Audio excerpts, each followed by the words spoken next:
అందరికీ నమస్కారం. అందరూ బాగున్నారా? అందరూ బాగున్నారా?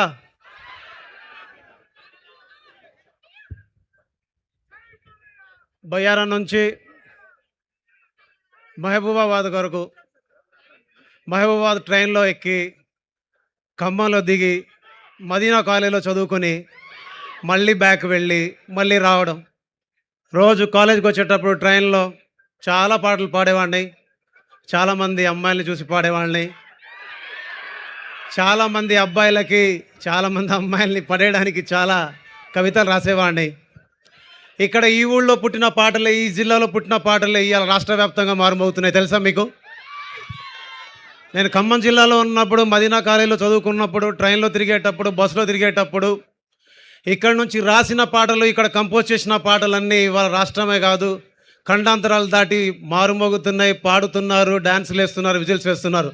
Thank you so much Khammam జిల్లా ప్రజలకు, ఖమ్మం జిల్లాలో కలిసి చదివిన మిత్రులకు, కాలేజీ యాజమాన్యాలకి, ఇక్కడ నుంచి సహకరించిన ప్రతి ఒక్కరికి, ప్రతి డిపార్ట్మెంట్కి నా నమస్కారాలు, నా ధన్యవాదాలు. ఇక్కడ రావడానికి మొదటి కారణం, రెండో కారణం, మూడో కారణం మీరే. మీతో కలిసి ఉండాలి, మీతో మాట్లాడాలని చాలా రోజులు అనుకుంటున్నాను. మిమ్మల్ని కలిసి చాలా విషయాలు పంచుకోవాలని ఇక్కడికి వచ్చాను.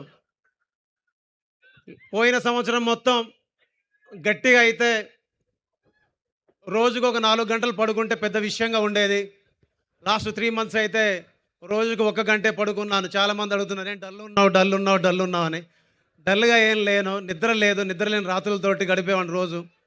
ఇది కూడా మీ అందరికీ ఫంకీ సినిమాలో విషయాలు చెప్తాను. ఫంకీ వచ్చేసి ఫుల్ ఫ్యామిలీ ఎంటర్టైనర్. ఈరోజు ప్రామిస్ డే అన్నారు ఇందాక యాంకర్ గారు.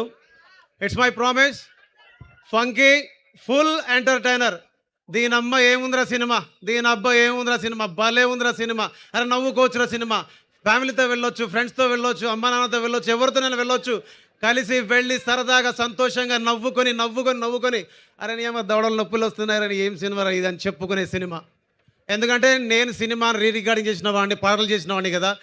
డే 1 నుంచి చూస్తున్నాను, ఎవ్రీడే చూస్తున్నాను. మొన్న డబ్బింగ్ వెళ్ళినప్పుడు హీరో గారికి చెప్పాను, అన్న ఎక్కడో చిన్న డల్గా ఉన్నారు, డబ్బింగ్ చెప్పాను. నాకు నెక్స్ట్ లెవెల్లో నచ్చింది సినిమా. నెక్స్ట్ లెవెల్లో నచ్చింది సినిమా. జాతిరత్నాలు సినిమా చూసినప్పుడు అనుకునేవాడిని, ఇలాంటి సినిమా ఒకటి చేయాలి కదా మనం, ఇలాంటి డైరెక్టర్తో కలిసి చేయాలి కదా మనం సినిమా అనుకునేవాడిని.